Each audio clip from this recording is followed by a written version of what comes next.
আমাদের ভালো লাগাতে সকলকে অনেক অনেক অনেক স্বাগত জানিয়ে আমার আজকের গল্প আরম্ভ করছি। আজকের গল্প জমিয়ে ষষ্ঠী। গল্পটি তাহলে শুরু করি।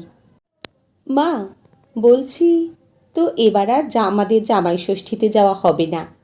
প্রত্যেক দিন এক কথা বলো কেন? এবার ভিডিও কলে জামাইকে পাখার বাতাসটা দিয়ে দিও, কিছু করার নেই। হ্যাঁ, ওই হয়েছে তোদের এক ভিডিও কল, এরপর ওতেই খাওয়া দাওয়া সব সারবি। থাক, আর কখনো আসতে হবে না, ছাড়। আরে রাগ করো না, হলুদ সুতো পাখা সব তুলে রেখো, আমরা যখন যাব তখন হবে। আর খাওয়াটা কিন্তু মাস্ট, ওটা যেন বাদ না পড়ে। কি গো, চুপ করে গেলে কেন? কিছু তো বলো। কত বদলে গেলি বিয়ের পর, তাই ভাবছি। শ্বশুরবাড়ি নিয়ে কিন্তু খুব বাড়াবাড়ি শুরু করেছিস। তুই নতুন বউ, এত কিসের দায়িত্ব তোর শুনি? রাগ করো না প্লিজ, ও ছুটি পাচ্ছে না, আর আমার ননদরা খুব বায়না ধরেছে এই ষষ্ঠীটা আমাদের সাথে থাকবে। জানোই তো তুমি, ওদের তো মা মানে আমার শাশুড়ি মা নেই। মানছি তোর শাশুড়ি নেই, ওদের তেমনভাবে ষষ্ঠী হয় না, তবে সব দায়িত্ব কি এখন থেকে তোর ঘাড়ে চাপলো নাকি? এটা আমার দুই ননদের একটা ছোট আবদার, সাথে মাস্তুতো ননদও আসবে। কি করে না করি বলো তো? না না, তুমি গিন্নিপনা করো ওখানে, খাওয়া দাওয়া মহোৎসব তো সব সামলাও একা, আর খেটে মরো। এত কাজের অভ্যাস আছে নাকি তোর? ওহ মা, ম্যানেজ হয়ে যাবে, আমরা একটু একটু করে তৈরি হচ্ছি তো, আর আমার রান্নার লোক তো আছেই, অত চাপ নিও না। আমি আর তোর বাবা এখনও শুকনো মুখে বসে থাকি মন খারাপ করে। আমার একটা মাত্র মেয়ে, সেও আসবে না ষষ্ঠীতে। মা, একটা কথা বলি, তোমরাও বরং এখানে চলে এসো। কতটা আর রাস্তা, কলকাতা থেকে শিলিগুড়ি।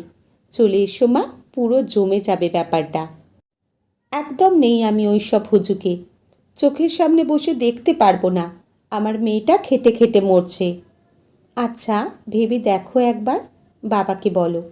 আমি রাখি এখন, ওর আসার সময় হয়ে যাচ্ছে। ফোনটা রেখে রাগে গজগজ করতে থাকেন সুষমা। একদম হয়েছে বাপের মতো মেয়েটা, হুল্লোড়বাজ। এতটা যে কাজের চাপ পড়বে ঘাড়ে সে হুঁশ নেই। একটা বোকার ডিম। বর আর শ্বশুরবাড়ি নিয়ে মেতে আছে। ওর ননদ দুটো তো একেবারে মহা চালাক। এই সুযোগে বেড়ানো আর ষষ্ঠীর আনন্দ দুই করে নেবে। মাঝের মাঝ তুলিটার আশা হচ্ছে না বাপের বাড়ি। তুলি তখন মাতোয়ারা জামাই ষষ্ঠীর প্ল্যানিং নিয়ে মনে মনে ভাবে, সত্যিই তো তুহিনের মা মারা গেছে বেশ কয়েক বছর আগে।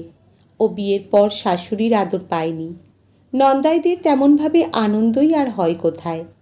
যে জামাই আদর করবে সেই তো নেই, মানে উইদাউট শাশুড়ি কি জামাই ষষ্ঠী হয়? তাই ওরাই বলেছিল এখানে চলে আসতে, সেলিব্রেশনও হবে আর বেড়ানোও হবে। তুহিনের অফিসের জিপের আওয়াজ পেয়ে ও এগিয়ে যায় কোয়ার্টারের গেটের দিকে। এনজিপির গায়েই প্রায় ওদের এই বাংলো টাইপের কোয়ার্টার, মন জুড়ানো সুন্দর। প্রথম যখন এখানে এসেছিল মন ছুঁয়ে গিয়েছিল তুলির। এক ছুটে চলে গিয়েছিল বাগানের দিকে। কত গাছ বাগানে, সবুজের ছোঁয়ায় মনটা ভরে গিয়েছিল। বারান্দায় বেতের চেয়ারে বসে চা খেতে খেতে চোখ চলে যায় দূরের পাহাড়ের দিকে। ভালো হয়ে যায় মনটা, ছুঁতে চাই স্নিগ্ধতাকে মন ভরে। আজ কোনো স্পেশাল ব্যাপার আছে নাকি তুলি? গালে লালের ছোঁয়া, একদম ব্লাশ করছো। তোমার লাল সবুজ কুর্তাটা একদম এক টুকরো মন ভালো করা ডুয়ার্স। এটা এর আগের বার কিনেছিলাম না কলকাতা থেকে?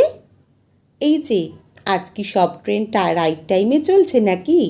এত খোশ মেজাজ, অন্যদিন তো তাকিয়েও দেখো না। কি যে বলো, সারাক্ষণ তো তোমার দিকেই তাকিয়ে বসে আছি। মাত্র তো 2 বছর হলো, এভাবেই তাকিয়ে কাটিয়ে দিতে পারি সারা জীবন।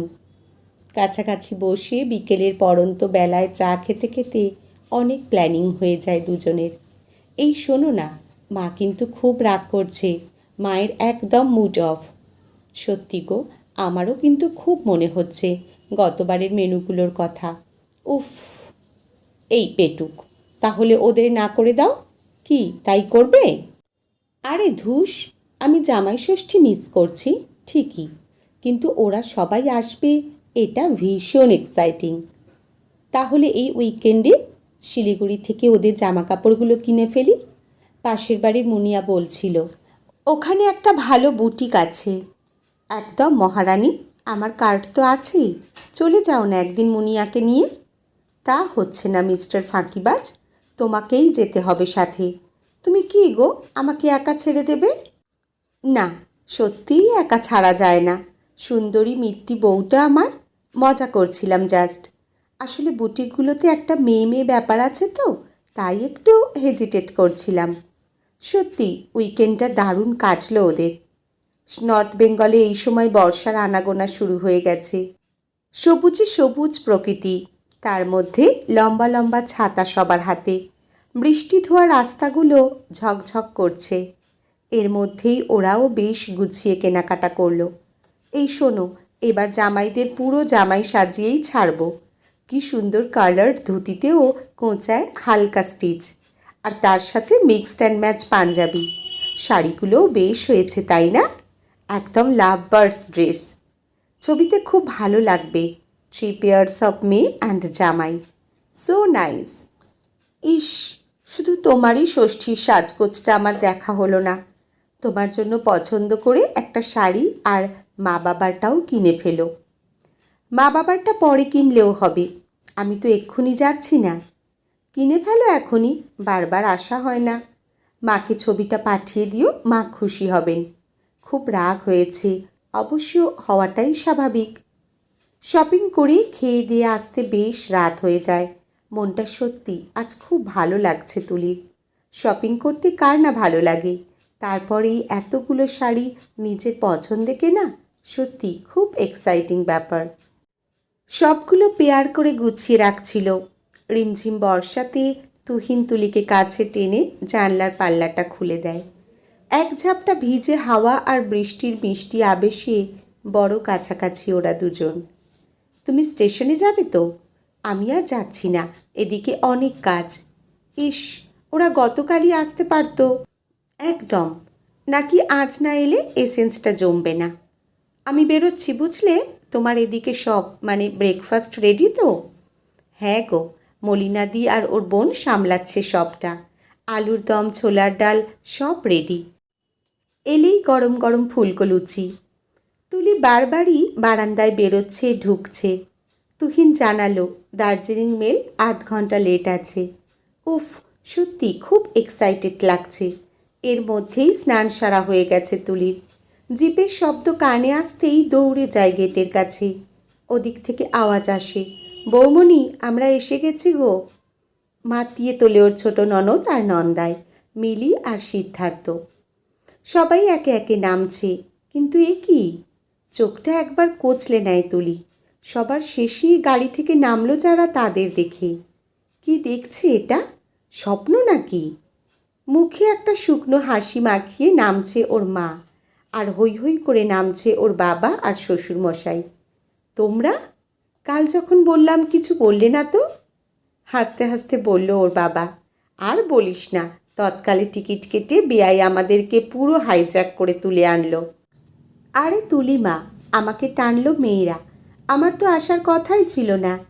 আরে তোমরা সবাই যখন আনন্দ করবে তখন আমাকে বসে থাকতে হবে একা, তাই নিয়ে এলাম ওনাদের জোর করে।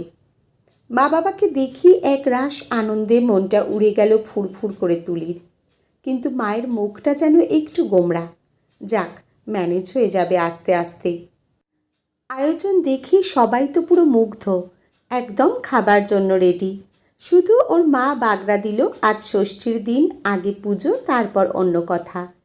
শেষে মলিনাদিকে দিয়ে মাকে কাছের মন্দিরে পাঠিয়ে পুজো দিয়ে আনাতে হাসি ফুটল মায়ের মুখে। শুধু একবার কানে কানে বলল, তোর শ্বশুরমশাই বেশ আছে, নিজের সব দায় দায়িত্ব আমার মেয়েটার ঘাড়ে ফেলে। ওই জন্যই আমি আসতে চাইছিলাম না। তোর বাবা যা শুরু করলো, বাধ্য হয়ে আসতে হলো। মাকে ইশারায় চুপ করতে বলে তুলি বলল, এই যে সবাই লাইন দিয়ে ফেলো, এবার মাতৃদেবী তোমাদের পাখার বাতাস দেবেন। মহা খুশি ননদ নন্দাইরা। শ্বশুরমশাইয়ের চোখের কোলটাও একটু ভিজল। বিয়ানের জন্য কতদিন বাদে এই পাখার বাতাসে মন প্রাণ জুড়ালো। এই বলে কপালে হাত ঠেকালেন। ওহ বৌমণি, তোমাদের এই বারান্দাটাই তো স্বর্গ, আমার তো উঠতেই ইচ্ছে করছে না, মনে মনে গজগজ করে সুষমা। তবে আর কি, সবাই মিলে বসে আড্ডা মারো আর আমার বোকা মেয়েটা খেটে মরুক। নিজের জামাইয়ের জন্য জামা কাপড় এনেছেন, ওদের জন্য তো আনা হয়নি, জানতেনই তো না আসবেন বলে। বিআইমশাই পুরো ষড়যন্ত্র করে বুদ্ধু বানালো, তাই বাধ্য হয়ে কিছু টাকা খসে গেল। চক্ষু লজ্জার খাতিরে এক যাত্রায় পৃথক ফল তো হয় না। মনে মনে বললেন, মহা শেয়ানা এই বিআই পেয়েছেন। পুরো খরচটা কেমন ওনার ছেলের ঘাড়ে চাপিয়ে আনন্দে নৃত্য করে বেড়াচ্ছেন। তুলি মনে মনে আন্দাজ করছে সবটাই, কেন মায়ের মুড অফ। তবুও হাসি মুখে দুই পক্ষকেই সামলে রেখেছে। বৌমণি, করছো কি? এত ভালো ড্রেসের কালেকশন কোথায় পেলে? এরপর কিন্তু এখান থেকেই শপিং করব। আরে তা তো হবেই, তোমাদের পছন্দ হয়েছে তো? আমি কিন্তু খুব টেনশনে ছিলাম। তুহিন ব্যস্ত ভগ্নিপতিদের নিয়ে, বাহ, এ তো বেশ র্যাম্পে হাঁটার মতন, 3 জোড়া জামাই মেয়ে।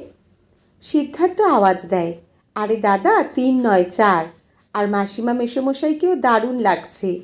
আর তোমাদের নিয়ে হলো 5, শুধু আমার শ্বশুরমশাই বেচারা একলা পড়ে গেছেন। একটা কষে ধমক লাগায় মিলি সিদ্ধার্থকে। সেলফি আর গ্রফিতে সবাই বেশ মাতোয়ারা। সুষমা উঁকি মারে রান্নাঘরে, অনেক রান্নাই এগিয়ে আছে, শুধু গরম করে নিলেই হবে। ইস, এত আতুপুতু করে মানুষ করা মেয়েটা কি হাড় ভাঙা খাটুনি না খেটেছে, তবুও হাসির শেষ নেই মুখে, পারেও বটে। আমাদের তুলিমা সত্যি গুছিয়ে সংসার করছে, এত সাজিয়ে গুছিয়ে এত রকম রান্না বহুদিন বাড়িতে খাইনি, আপনাদের বেয়ান চলে যাবার পর। সত্যি বৌদি, ভেটকি পাতুরি, মুইঠা, বড় বড় চিতল পেটি, ইলিশ ভাপা, চিংড়ি মালাইকারি, মাংস, কিছুই তো বাকি রাখুনি। ব্যাপক হয়েছে কিন্তু পদগুলো। তবে বাবা, তুমি কিন্তু এত কিছু খাবে না, তাই না দিদি? আরে তোরা চুপ কর, একটা দিন তো সব অল্প করে খাক, কিছু হবে না।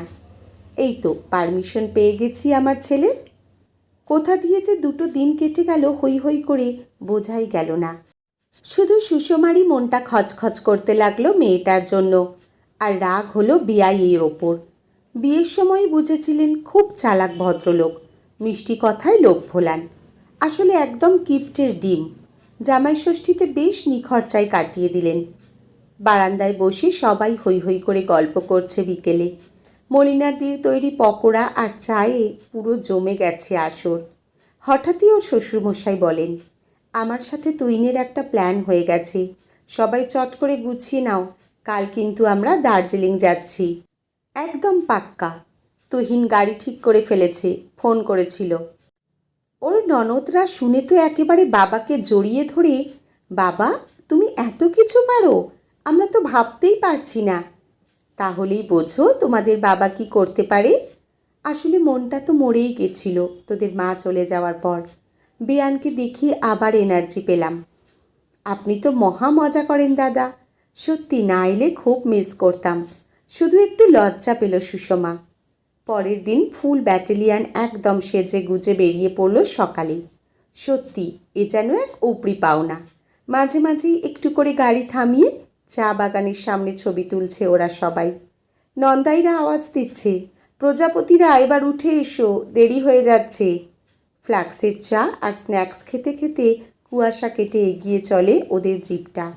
পৌঁছে গেল দার্জিলিং। শোনো, এখানকার সব খরচ কিন্তু আমার, কেউ পাকামো করো না। আসলে এই ট্রিপটা শুধুই আমার, তুলিমা আর বেয়ানের অনারে। এবার যেন আমার অনেকটা নিশ্চিন্ত লাগলো এখানে এসে। তুলির মুখটা বড় উজ্জ্বল লাগে দেখতে। সংসারে অনেক কিছু করার পর এই কথাগুলো শুনতে পাওয়া বোধহয় সব মেয়েদেরই বড় প্রাপ্তি। আর সত্যি বলতে প্রশংসা শুনতে কার না ভালো লাগে। বউয়ের প্রশংসা শুনে কলারটা একটু উঁচু হলো তুহিনেরও। সেদিন কেভেন্টার্সে বসি সবার অনেক আনন্দের মধ্যে একটা বড় অ্যানাউন্সমেন্ট করলেন ওর শ্বশুরমশাই। শোনো, আজ আমার স্পেশাল বৌমা ষষ্ঠী, সবটাই তুলিমার অনারে, আর বেয়ান আমার ভিআইপি গেস্ট। উনি সুন্দর করে মেয়েকে বড় করেছিলেন বলেই তো এত ভালো একটা মেয়ে পেয়েছি আমরা। মনে মনে খুব লজ্জিত হলেন সুষমা। আসলে মানুষকে বোধহয় চিনতে অনেক দিন লেগে যায়। সবার হইচইয়ের মধ্যেই কথাগুলো কানে এসে মনটা ভরে গেল সুষমার। তোমাদের মা চলে যাবার পর বড় দিশাহারা হয়ে গেছিলাম। ভেবেছিলাম আমার জামাইরা বোধ হয় আর কোনো দিন শ্বশুরবাড়িতে আনন্দ করতে পারবে না। তুলিমা আমার সেই দুঃখ ভুলিয়ে দিয়েছে। তাই আজ সবটাই তুলিমার অনারে। আরে তোরা কি খাবি? অর্ডার দে সবাই। আজ আমার বৌমা ষষ্ঠী, গিফটটা ডিউ রইল কিন্তু। নিজের চেয়ারটা আরও এগিয়ে শ্বশুরমশাইয়ের কাছে এসে বসে তুলি। সত্যি মেয়েদের কথা এমনভাবে কজন ভাবে। ততক্ষণে ননদরা হৈ হৈ শুরু করেছে। ইউনিক প্ল্যান দিলে তো বাবা, জামাই ষষ্ঠীর পরেই বৌমা ষষ্ঠী। এবার আমাদের শ্বশুর বাড়িতেও চালু হতেই হবে। কেভেন্টার্সের আলোয় ঝলমল করে উঠল আরও অনেকগুলো মুখ, টুকরো খুশির আনন্দে। মায়ের মুখের পরিতৃপ্তির হাসিটা বড় স্বস্তি দিল তুলিকে। এক ছাদের তলায় একটু খুশি আর হাসিতে পরিবারকে থাকতে দেখে মনটা ছুঁয়ে গেল ওদের বাবাদের। উৎসব যাই হোক না কেন, ভালো থাকাটাই আসলে শেষ কথা। আজকের গল্প এখানেই সমাপ্ত। কলমে রুমাশ্রী সাহা চৌধুরী, পাঠে জয়তী। ধন্যবাদ।